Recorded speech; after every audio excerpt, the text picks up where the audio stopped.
বাংলাদেশ চ্যানেলের পক্ষ থেকে স্বাগত। বন্ধুরা, ইতিমধ্যেই একটি গুরুত্বপূর্ণ আপডেট নিয়ে এলাম আপনাদের সামনে। ভোটার তালিকায় কেন থাকবেন বিদেশিরা? বিহারের 56 লক্ষ নাম বাদ পড়ার সম্ভাবনার মাঝে মুখ খুললেন মুখ্য নির্বাচন কমিশনার। চলতি বছরের অক্টোবর ও নভেম্বরে বিহারের বিধানসভা নির্বাচন হওয়ার কথা।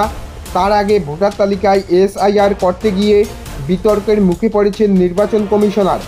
তো বন্ধুরা, সমস্ত কিছু জানতে পারবো আজকের এই ছোট্ট ভিডিওটি প্রথম থেকে শেষ পর্যন্ত কন্টিনিউ দেখতে থাকুন। আর চ্যানেলে নতুন হলে চ্যানেলটিকে সাবস্ক্রাইব করে দিয়ে পাশে থাকা বেল আইকনটি প্রেস করে অল নোটিফিকেশন অন করে দিন। তো চলুন বন্ধুরা, শুরু করা যাক। বিহারের ভোটার তালিকায় সংশোধনীয় বিতর্কে এবার মুখ খুললেন মুখ্য নির্বাচন কমিশনার জ্ঞানেশ কুমার। মৃত্যু ভোটার বা বিদেশিদের কোনো যুক্তিতে ভোটার তালিকায় রেখে দেওয়া যায় তা নিয়ে প্রশ্ন তুললেন তিনি। ভোটার তালিকার সংশোধনের জন্য কমিশনের বিশেষ সমীক্ষা নিয়ে ধারাবাহিকভাবে প্রশ্ন তুলে যাচ্ছে বিরোধী দলগুলি। বিহারের ভোটার তালিকায় সংক্রান্ত সমীক্ষার বিরুদ্ধে বৃহস্পতিবার ও সংসদ চত্বরে বিক্ষোভ হয়েছে।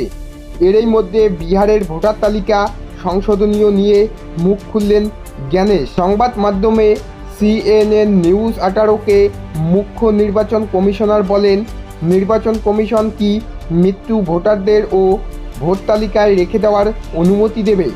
তার বক্তব্যে, ভোটার তালিকা হলো একটি সফল গণতন্ত্রের ভিত্তি। জ্ঞানেশের প্রশ্ন, একই ব্যক্তির নাম কি ভোটার তালিকায় দুবার থাকতে দেওয়া যায়? বিশেষ নাগরিকরা কি ভোটার তালিকায় থাকতে পারেন?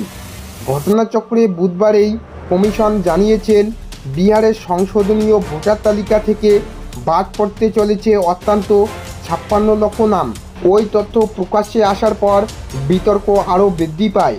এই আবহে কমিশনের কাজে ব্যাখ্যা দিলেন মুখ্য নির্বাচন কমিশনার।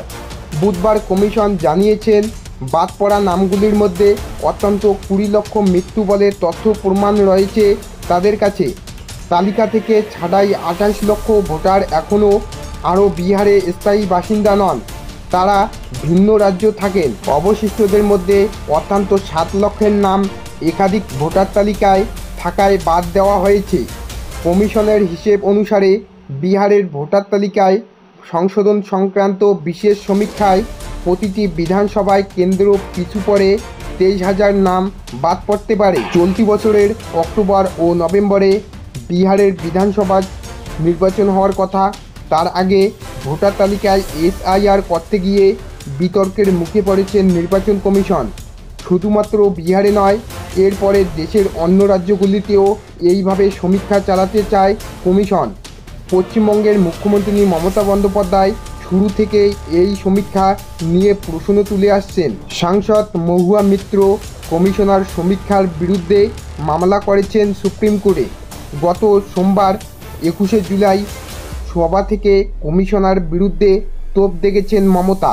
বিহারের 40 লক্ষ ভোটারের নাম বাদ দেওয়া হয়েছে বলে সোমবারে সভা থেকে অভিযোগ তুলেছেন তিনি। বিহারের কমিশনের সমীক্ষার বিরুদ্ধে সংসদ চত্বরে গত কয়েকদিন ধরে বিক্ষোভ চালাচ্ছে বিরোধী রাজনৈতিক দলগুলি। তো বন্ধুরা, এই ছিল আজকের লেটেস্ট আপডেট।